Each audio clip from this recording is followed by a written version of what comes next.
When you think of venomous snakes, you probably imagine some kind of simple scale of danger, right? A list from bad to way, way worse. But what if danger isn't that simple? What if the most toxic snake in the world has never actually killed anyone? And what if the deadliest snake is really a story about healthcare and not about venom at all?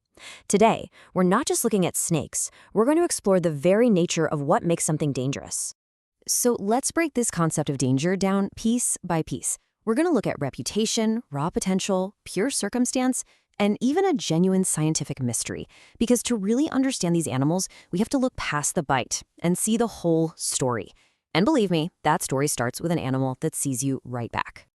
And this quote, man, it just gets right to the heart of our first kind of danger, presence. This isn't just some reactive predator striking out of instinct, no. This is an intelligent, deliberate animal that's actually sizing you up. It's a chilling thought, and it really sets the stage for the icons of our collective nightmares. Okay, let's start with the A-listers, the snakes that Hollywood and folklore have taught us to fear on sight. These are the absolute legends, but the truth behind their reputations? Well, it's way more fascinating than the fiction. First up, the King Cobra. In Hindu tradition, this is the snake you see coiled around the neck of Shiva, the god of destruction. And that tells you something. Every culture that's ever lived alongside this animal understands one thing. This isn't just an animal, it is a presence. And it's huge. At up to 5.5 meters long, it is the longest venomous snake on Earth. Its scientific name, Ophiophagus hanna, literally translates to snake eater, because that's what it does.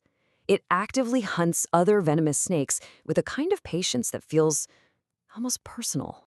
But here's the paradox of the King Cobra.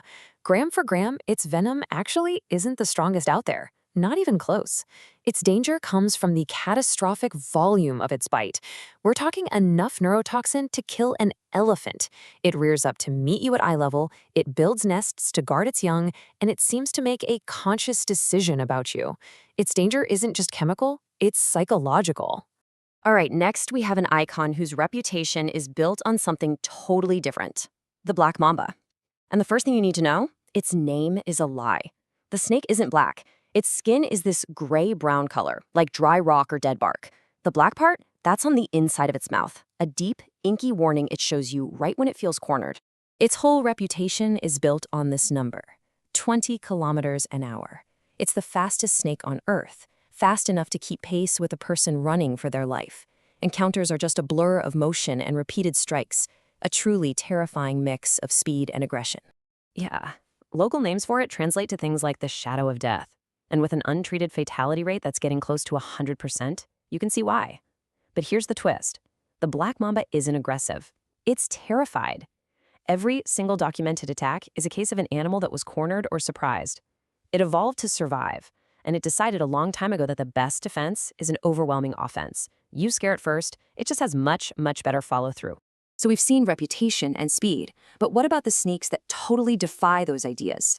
Let's look at two incredible paradoxes. One with all the potential in the world, and another whose danger lies in being completely unseen. Meet the inland Taipan. By pretty much every scientific measure, this right here is the most venomous snake on the planet. A single bite has enough toxin to kill 100 adult men. It is a weapon of unimaginable biological efficiency. And this is the total number of recorded human deaths from its bite. 0. This snake lives in such a remote part of the Australian outback and is so incredibly shy that it has basically no legend, no mythology. It has the most potent venom on Earth, and it uses it on rats. And this brings us to a really crucial distinction, right? On one side, you've got the King Cobra, dangerous because of its size, its intelligence, and the sheer volume of its venom. And on the other, you have the inland Taipan, the biological equivalent of a nuclear warhead that's just been left in a shed. It proves that most venomous and most dangerous are two very, very different things. So, from a snake you'll probably never meet to one you'll never see, the Gaboon Viper is an absolute master of invisibility, a living, breathing ambush predator whose threat is entirely passive. Its scales create this perfect geometric pattern that just makes it vanish into the leaf litter on the forest floor. It has the longest fangs of any snake and can lie completely motionless for weeks. It doesn't hunt you, it doesn't chase you, it just exists. The danger here is absolute, and it takes no effort from the snake at all, just a single misplaced step from you. You will not see it. That is the entire point of its design. So far, danger has been all about the snake's biology. But what happens when the most critical factor is us? These next two snakes are deadly not because of what they are, but because of where they are and what we think we know. Chances are you've probably never heard of the sauce-scaled viper. It's small, it's sandy-colored, and visually it's pretty unremarkable. It has also likely killed more human beings than every other snake on this list combined. And its deadliness has absolutely nothing to do with having the most potent venom. It's deadly because its vast range overlaps with dense, rural, agricultural communities that just don't have access to modern healthcare. The danger isn't the snake's biology, it's the proximity to people and the distance to the nearest hospital. This isn't a story about evolution, it's a story about poverty. Okay, so from a danger of circumstance, we now turn to a danger of certainty. The boomslang is a slender, shy tree snake, and for decades, it was considered totally harmless. It became famous for killing the one person who should have known better, a world-renowned expert. Back in 1957, the herpetologist Carl Schmidt was bitten by a juvenile boomslang, and relying on the scientific consensus at the time, he just assumed he was fine. He calmly took notes in his diary, documenting his own body's slow, systematic collapse from a venom that literally dismantles the blood's ability to clot. He died not because the snake was aggressive, but because he was certain. The real venom, in his case, was his own assumption.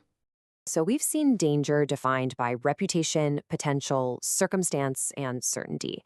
But our final example, well, it exists on the very frontier of biology. It represents a danger so unique, science is still scrambling to understand it. This is the blue Malayan coral snake.